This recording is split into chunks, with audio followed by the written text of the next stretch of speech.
Bonsoir à tous, bienvenue dans votre émission La Réunion Léla. Bien sûr, c'est toujours les municipales. On est dedans et on y est jusqu'au 22 mars. C'est politique.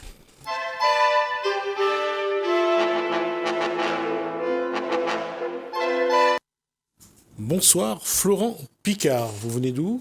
Bonsoir Monsieur Ramadou, bonsoir les auditeurs, donc je viens de Saint-Benoît. Saint-Benoît, c'est votre premier engagement en politique? Non, pas du tout, j'étais sur une législative en 2017, Oui. auquel j'étais suppléant d'une candidate. D'accord. Et là, vous êtes candidat donc au municipal de Saint-Benoît. C'est bien ça. On va juste s'amuser un petit peu à vous connaître d'abord. Écoutez, Florent Picard, je suis habitant de Saint-Benoît. Saint-Benoît, c'est une ville de cœur pour moi parce que c'est l'endroit où j'y ai rencontré mon épouse. C'est aussi une ville importante parce que c'est là où mes enfants vont à l'école, bien entendu. C'est une ville aussi où j'ai exercé la profession de technicien agricole pendant un certain nombre d'années. Et c'est aussi une ville que j'ai vue grandir, progresser et malheureusement aujourd'hui ralentir et voire même être le maillon faible de l'île de la Réunion.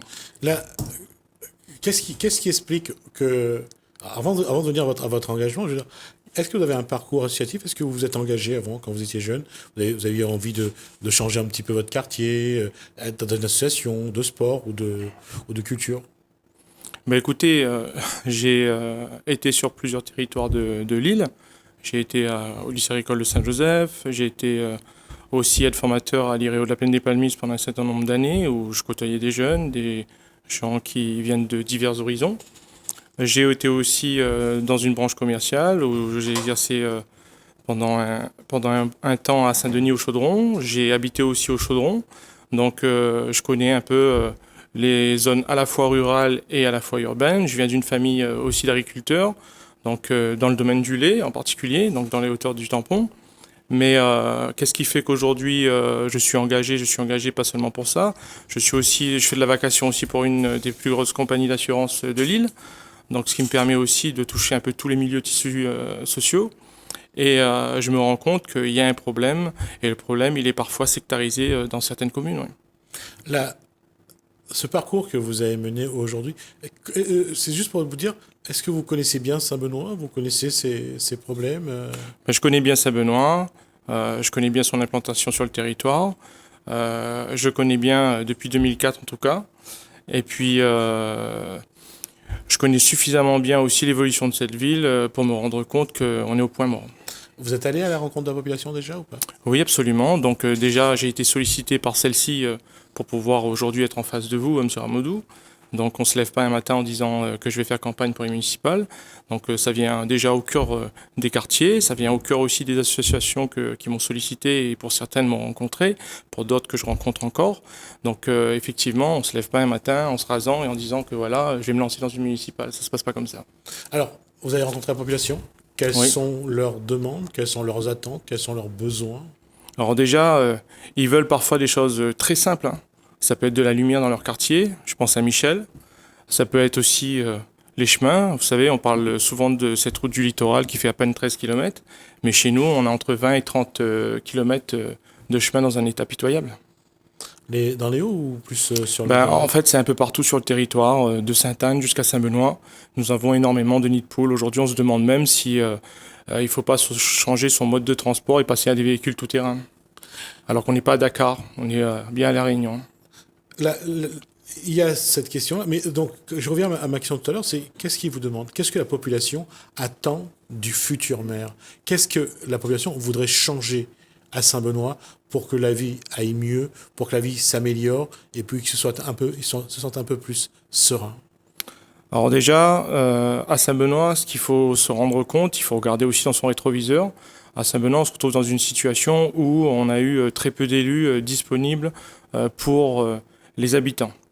Donc qu'est-ce que j'appelle des élus disponibles? Ça veut dire que déjà, un maire présent sur son territoire, qui reçoit la population. Je peux le concevoir qu'on est le 7e territoire le plus peuplé de l'île, mais ce qui n'empêche pas que quand on regarde 40 ans de vie politique du maire sortant, je peux dire que normalement, le maire est censé quand même rencontrer une bonne partie de celle-ci, et au moins de le recevoir quand il demande. Certes, on peut passer par des adjoints, ou des conseillers de quartier, etc. Mais je pense qu'un élu doit être aussi présent dans sa commune, le plus proche possible de la population, le plus proche possible des associations. Moi, j'ai eu un membre d'une association qui m'a dit, juste pour remettre une coupe à un de leurs combattants, c'était pour la kickboxing, il n'y avait personne. Donc aujourd'hui, ce qu'ils veulent surtout, c'est un maire présent, disponible, à leur côté. Voilà pourquoi moi je m'y engage à être présent, à être à 100%, même je dirais même mieux, être à 1000% pour nos administrés. Et c'est important.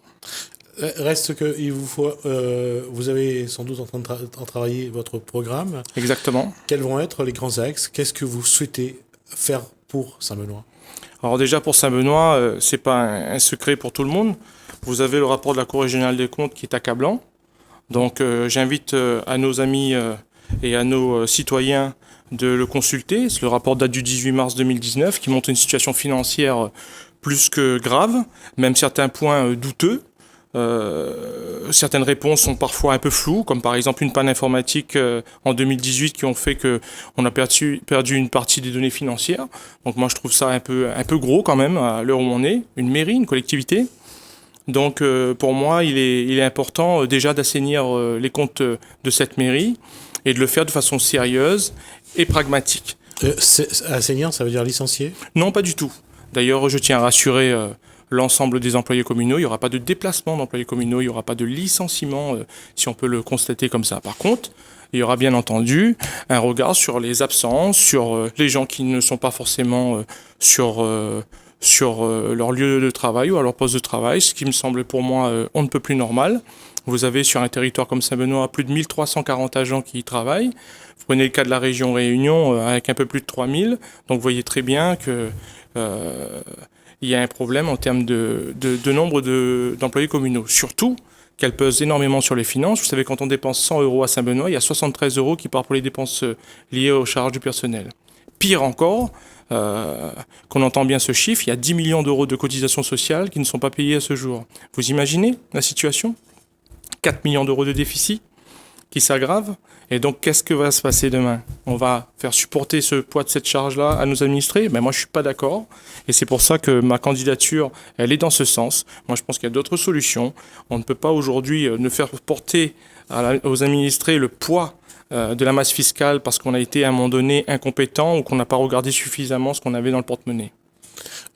Toujours dans votre programme, est-ce que la circulation a son importance pour vous ou pas?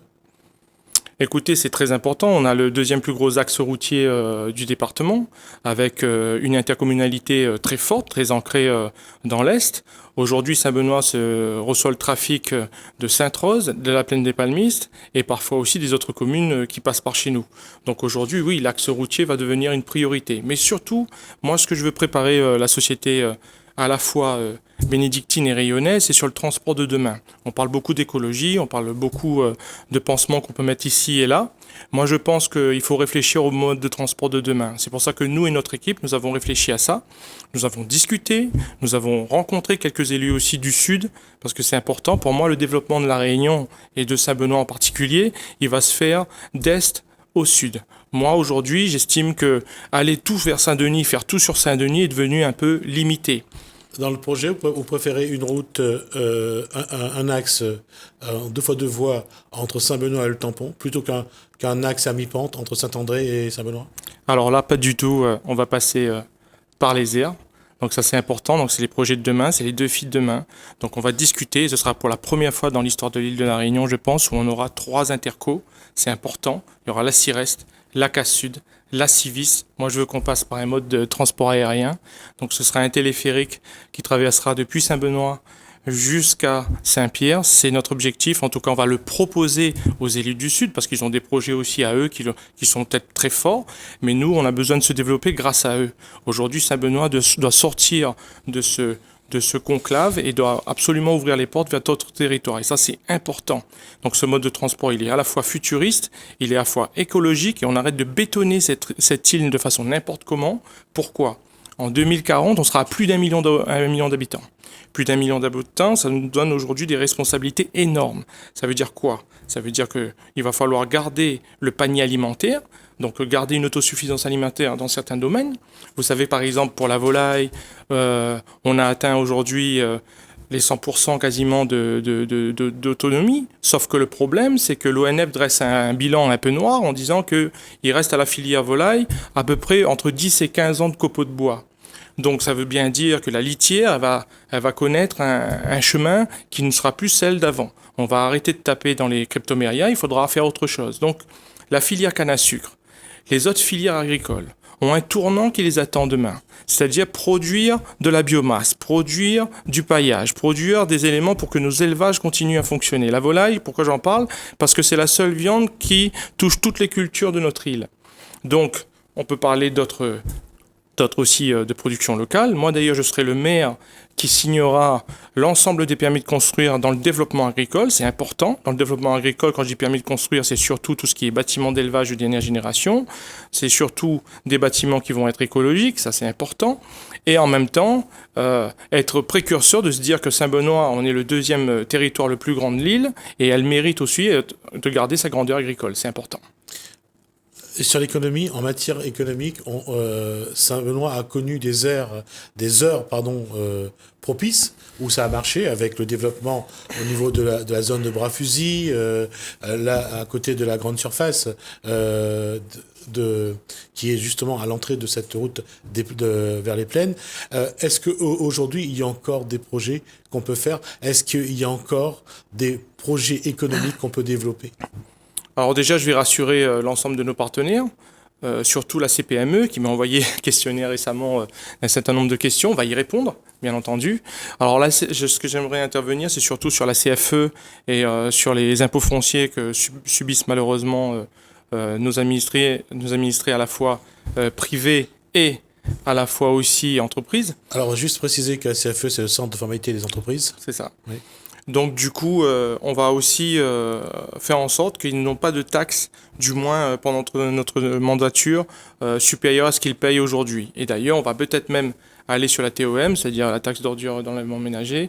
On va réfléchir à ça pour trouver un juste milieu.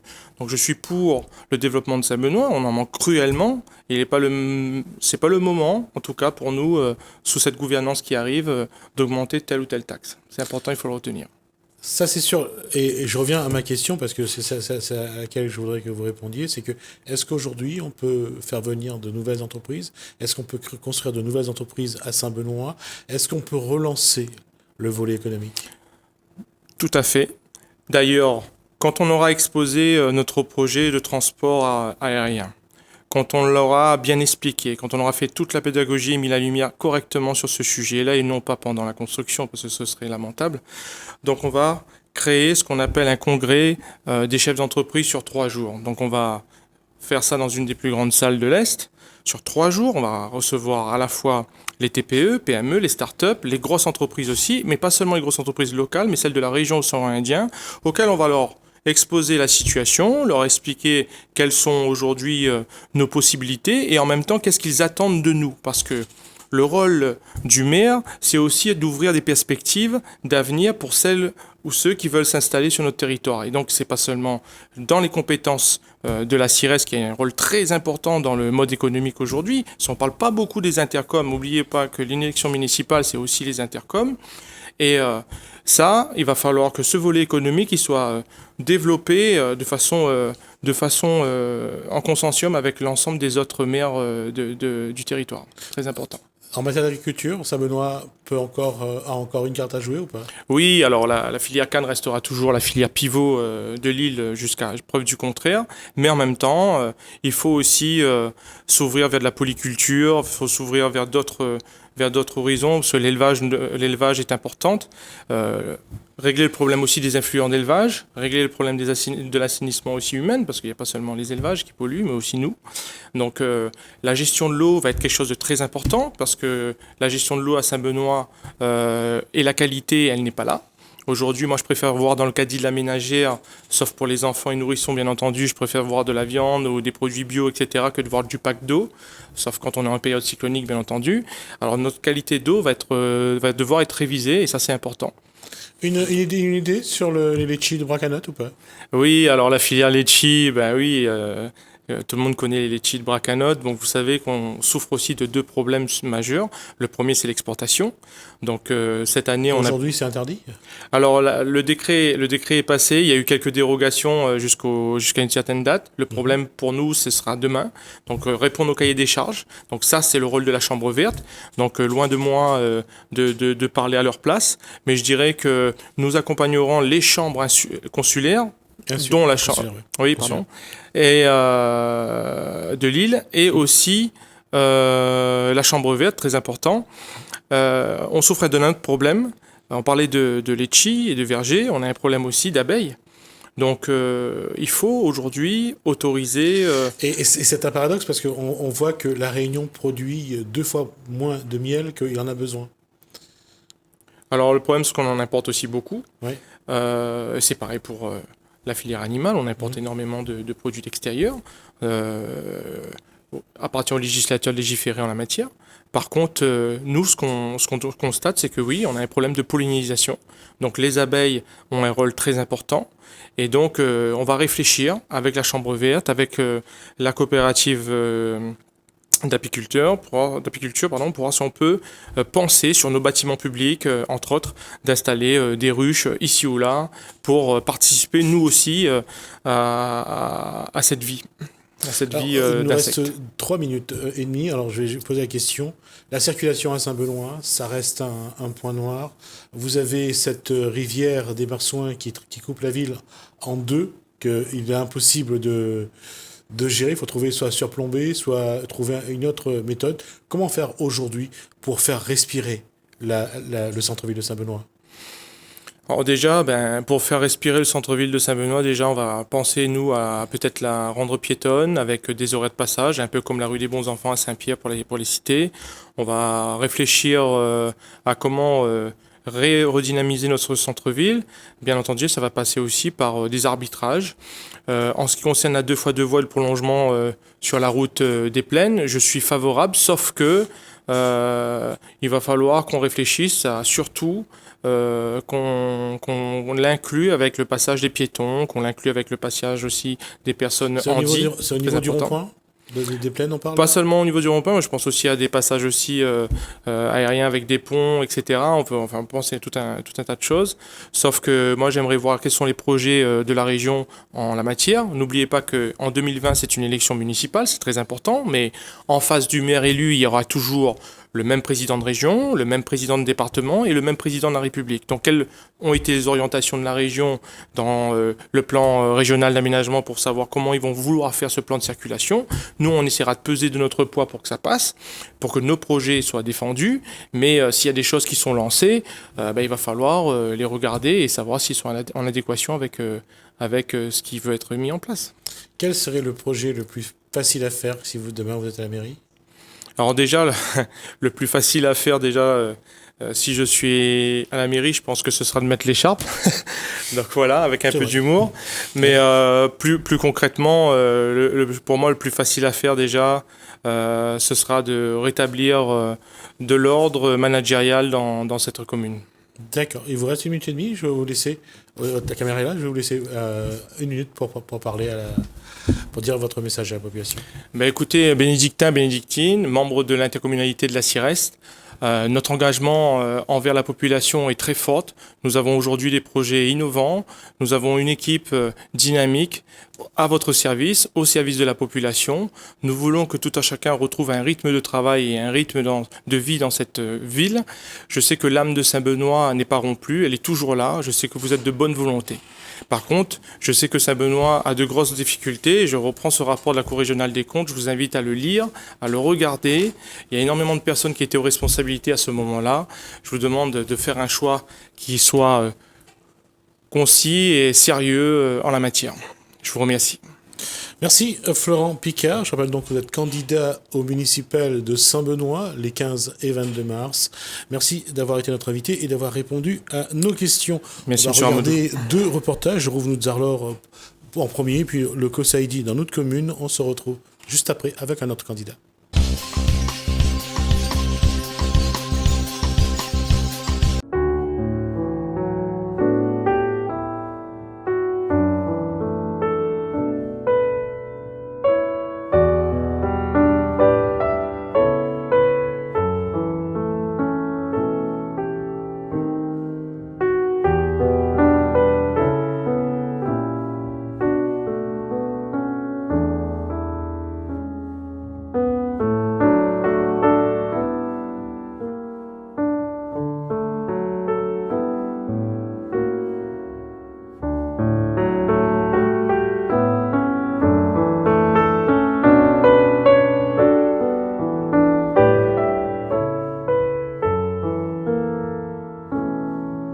Bonjour, je m'appelle Lucille et moi je vais vous présenter Le Dernier Homme. Alors avant toute chose, je ne sais pas si vous voyez, mais c'est un livre que j'ai pris à la bibliothèque. J'ai arrêté d'acheter des livres parce qu'à La Réunion c'est cher et puis parce que j'ai vraiment pas beaucoup de place. Et j'adore prendre des livres à la bibliothèque parce que si ça me plaît pas, en fait, je me sens pas du tout obligée de lire. Donc celui-ci est pris à la bibliothèque. Le Dernier Homme, c'est le premier d'une trilogie. Vous connaissez peut-être Margaret Atwood, c'est une romancière qui est canadienne. Alors elle écrit en anglais, donc là c'est la traduction. Et ce qui est très connu d'elle, c'est La Servante écarlate. Alors peut-être vous le connaissez le roman, mais en fait il y a une très bonne série qui est, je crois que c'est sur TF1 pour la France. Et comme La Servante écarlate m'a beaucoup plu, je me suis lancée vers la trilogie du Dernier Homme. Alors le Dernier Homme, en fait, ça commence par Snowman, Jimmy le Snowman, qui est un gars tout seul. En fait, c'est un roman post-apocalyptique, donc on peut appeler ça une utopie noire ou une dystopie. Donc pour raconter, il y a eu une pandémie, il y a eu des OGM, des croisements d'animaux qui sont échappés, et il y a eu aussi un déluge, donc vraiment le dérèglement climatique, mais comme peut-être qu'on verra dans 20-30 ans, peut-être, quelque chose comme ça. Et donc du coup, Jimmy est tout seul, c'est-à-dire que c'est le dernier homme, mais il a aussi des plus ou moins compagnons, parce que la société donc, américaine, ça se passe plutôt aux États-Unis, a réussi, avant toutes ces catastrophes, à créer peut-être des surhommes, en tout cas des nouvelles créatures vraiment à l'image qu'ils voulaient. C'est des nouveaux hommes. Et en fait, Jimmy est le seul qui est l'humain en fait imparfait, puisque les autres, ils ont été génétiquement modifiés, ils sont beaucoup mieux que le dernier homme. Alors moi je m'intéresse à l'écologie et donc à tout ce qui est changement climatique, etc. Mais alors vraiment lire des livres scientifiques sur le changement climatique, non. Je crois que ça me déprimerait trop. Le premier est vraiment déprimant et ça s'améliore. Le deuxième est un peu plus clair et le troisième est vraiment plus positif. Mais ça nous amène vraiment à réfléchir en fait sur l'état actuel de la société, sur ce que fait la science, parce que là-dedans, il y a Santé Génique, qui est un laboratoire pharmaceutique qui fait tout et n'importe quoi, qui commence à vraiment manipuler les gens, à faire de plus en plus d'argent, à utiliser la peur, etc. Donc, comme La Servante écarlate, en fait, c'est une dystopie, mais ça nous fait forcément réfléchir sur notre société, sur l'environnement et sur ce qu'on est en train d'en faire. Qu'est-ce que vous diriez à votre entourage pour l'inciter à lire ce livre ? Peut-être que je dirais commencer par La Servante écarlate, surtout pour les femmes, parce que ça parle vraiment de la condition féminine. Et après aller sur celui-là, parce que celui-là au début il fait un peu peur, c'est-à-dire qu'on a un gars tout seul. Et en plus, c'est romancé de façon à ce qu'au début, on sait juste qu'il est tout seul, on ne sait pas du tout ce qui est arrivé. Et petit à petit, l'histoire se construit. Moi, j'aime bien avancer comme ça, petit à petit. Et vraiment sur la question du politique, de l'économie, de qu'est-ce que l'humanité finalement. Qu'est-ce que l'humanité quand il reste a priori qu'un seul homme et quand on a transformé même les humains pour en faire des quasi-moutons. C'est un très beau questionnement, très actuel en fait.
La Possession vous êtes invité pour des ateliers de Répara les cafés le 12 février de 13h30 à 16h30 à la médiathèque Eva. Saint-Joseph-la-Ville vous convie au spectacle Les Contes du vendredi, Histoires animaux dans une boîte couleur le 21 février de 18h à 20h à la Maison pour tous de Carrosse. Saint-Philippe, vous êtes convié à la 10e édition du festival Même pas peur du 19 au 22 février. Saint-Denis, l'IUT de la Réunion organise la journée porte ouverte le 22 février de 9h à 16h à l'IUT. Saint-Joseph, le COS de Saint-Joseph organise sa 6e édition les 10 km nocturnes de la Saint-Jo le 22 février de 20h à 23h. Le Tampon, vous êtes invité à la 9e édition de la course du Calderira Trail le 29 février. 3 formules vous seront proposées avec un départ commun à Beaumura et une arrivée au stade de Saint-Philippe. Saint-Pierre, vous êtes invité à la 4e édition des Francopholies de la Réunion du 6 au 8 mars à la Ravine Blanche.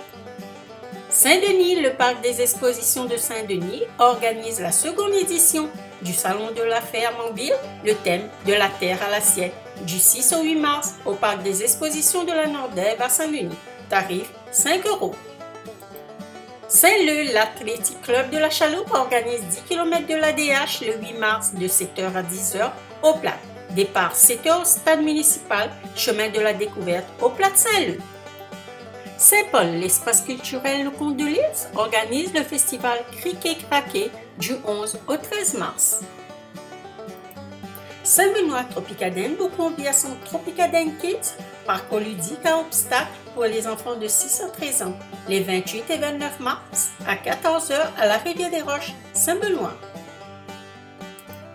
Saint-Joseph Margot Run organise le Bidalo le 29 mars à Saint-Denis. Saint-Joseph Saint-Jo TD2R organise Saint-Jo Trail des Deux Rivières le 4 avril de 3h à 20h. Départ le gymnase Henri Ganowski.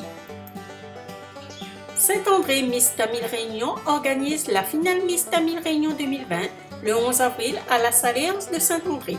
Plus de renseignements au 06 93 496 469.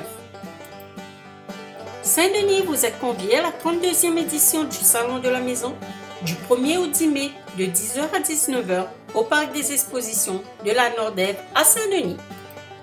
Saint-Pierre et A3R organise sa 3e édition de manifestation Caisse à savon course la mort le 3 mai de 9h à 19h. Saint-Paul, le Trail Rando Passion organise le Trail Charrette le 17 mai à Saint-Paul. Saint-Pierre, vous êtes conviés à la 17e édition du Sakifo Music Festival du 29 au 31 mai à la Ravine Blanche, Saint-Pierre. Saint-Denis, vous êtes conviés au Salon des Seigneurs Réunion du 12 au 14 juin de 9h à 18h au Parc des Expositions. Saint-Paul, la Team Léla organise sa 4e édition de course La Boucle Parapente le 23 août de 6h à 12h30.